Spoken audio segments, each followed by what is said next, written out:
నిజం చెప్తాను పిల్లల విషయంలో గొప్ప సత్యం దాగుంది అని నీ వెంట పడుతోంది కదా. పోనీ తనేం చెప్తుందో ఒకసారి వినొచ్చు కదా తమ్ముడు. ఒకవేళ నాన్న చావుకి తనే కారణమేమో. చంపేంత పరిస్థితి తనకెందుకొచ్చిందో. నువ్వు, నేను, నాన్న తనకేం అన్యాయం చేశామో చెప్పే ప్రయత్నం చేస్తుందేమో. నాన్న విషయంలో తప్పు చేశాను అని నీ కాళ్ల మీద పడి క్షమాపణ అడుగుతుందేమో. నాన్న పెద్దవాడు, ఇవాళ కాకపోతే రేపైనా మనల్ని వదిలి పైలోకానికి వెళ్లాల్సిన వాడే. కానీ తనేదో పిల్లల గురించి, పిల్లల భవిష్యత్తు గురించి అంటోంది కదా. కాస్త పెద్ద మనసు చేసుకొని వింటే పోలే.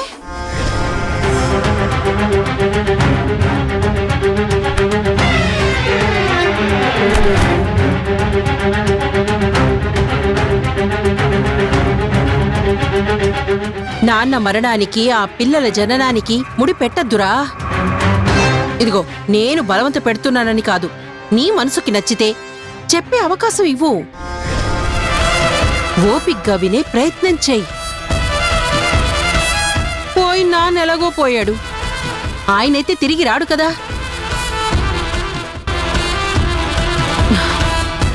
సరే తమ్ముడు, నాకు తోచింది నేను చెప్పాను. ఆలోచించు. ఏది మంచిదనేది నిర్ణయించుకోవాల్సిన వాడివి నువ్వు.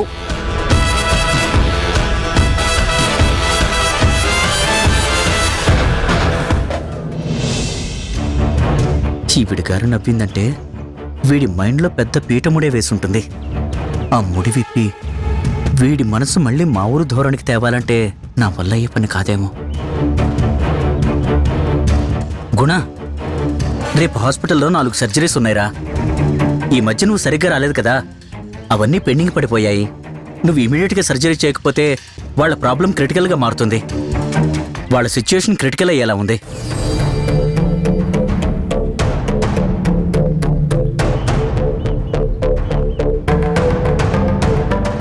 వీడేంటి, నేను చెప్పేది వింటున్నాడా, వింటం లేదా?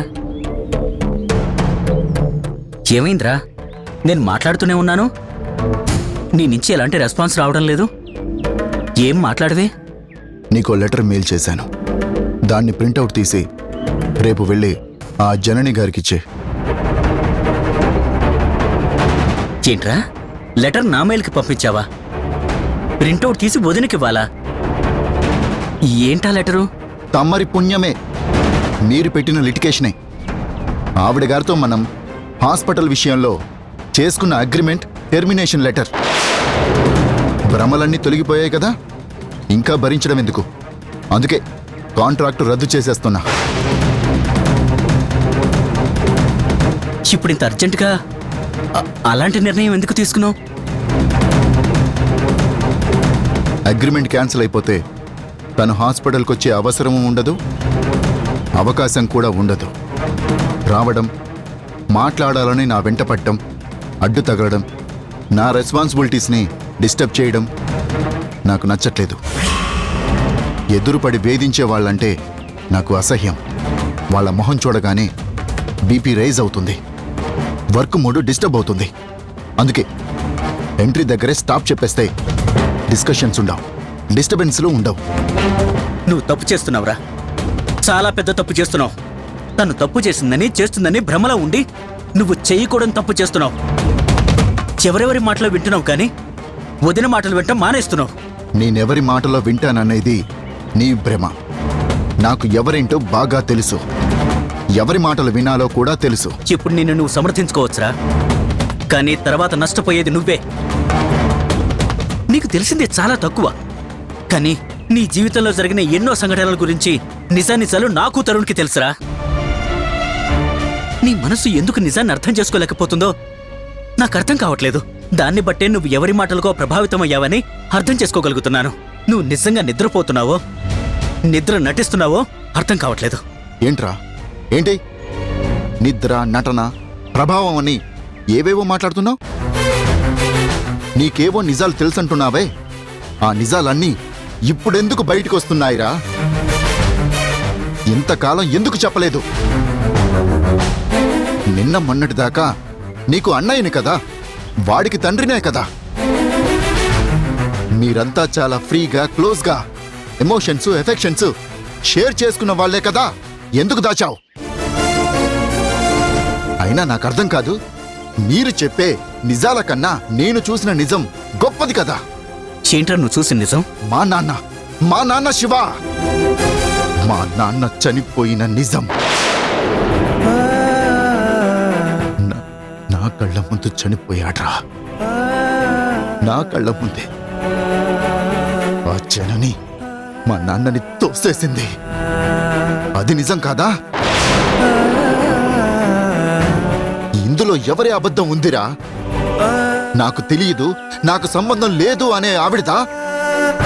కళ్ళారా చూసినా నాదా? ఇక్కడెవరూ నాకు చెప్పలేదు కదరా. స్వయంగా నేనక్కడ ఆ స్పాట్లో ఉన్నాను. I'm the I witness. మా నాన్న చావుకి జనని కారణమనేది స్పష్టం. తన మాట నేను వింటం కాదురా. వాస్తవంగా నేను తన మీద మర్డర్ కేసు పెట్టినా తప్పులేదు, కానీ పెట్టలేదు. సంతోషించండ్రా. నా తండ్రిని నా కళ్ళెదుట చంపేస్తే చూస్తూ ఉన్న బాధ కంటే మించిన బాధ ఇంకేమైనా ఉంటుందా? కన్న తండ్రి కన్ను మూత కంటే బాధ ఏ బిడ్డకైనా ఉంటుందా? నేను నాన్న చావు గురించి ఆలోచిస్తుంటే తనేంట్రా ఆ పిల్లలు నీకు పుట్టారని నాతో చెప్పడానికి నా వెంట పడుతుంది. అయినా వాళ్ళెవరైతే నాకేంటి? ఎవరికి పుట్టిన వాళ్ళైతే నాకేంటి? నీ పిల్లలే నీకే పుట్టారని చెప్తే నేనెలా నమ్ముతాను? నేను ఎంత బాధలో ఉన్నానో, మానసికంగా ఎంత నరకం అనుభవిస్తున్నానో, నా మానసిక పరిస్థితి ఏంటో నీకు అర్థమవుతుందారా? స్నేహితుడిగా నా తరపున నిలబడాల్సిన వాడివి అటు వకాల్తా తీసుకొని మాట్లాడుతున్నావేంట్రా? నిజంగా తను నా భార్యగానే ఆ పిల్లల్ని కనుంటే ఎదురు పడగానే ఆనందంగా చెప్పాల్సిన విషయం కదరా. వాళ్ళ పుట్టుక తన పంతం కోసం పక్కన పెడుతుందా? ఇప్పుడు తండ్రి పోయిన బాధలో ఉన్న నన్ను హింసించాలని చూస్తుందా? ఇంకెప్పుడు ఆవిడ గారి ప్రసక్తి నా దగ్గర తెచ్చే ప్రయత్నం చెయ్యకు. వెళ్ళరా.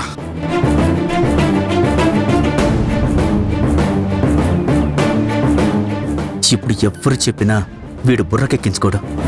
వీడు వదిన మాటలు వినే పరిస్థితి రావాలంటే ముందు అంకుల్ మరణానికి వదిన కారణం కాదని తెలియాలి. అప్పుడే వీడి మనసు కాస్త కాకపోయినా కాస్తైనా మారుతుంది. ఆ టెర్మినేషన్ లెటర్ రేపు అందజేయి. నీకు తోచిన కారణాలు చెప్పకో, కాలయాపన చేయకో. ఫ్రెండ్గా చెప్పడం లేదు, హాస్పిటల్ పార్ట్నర్గా చెప్తున్నాను. Just do it what I say.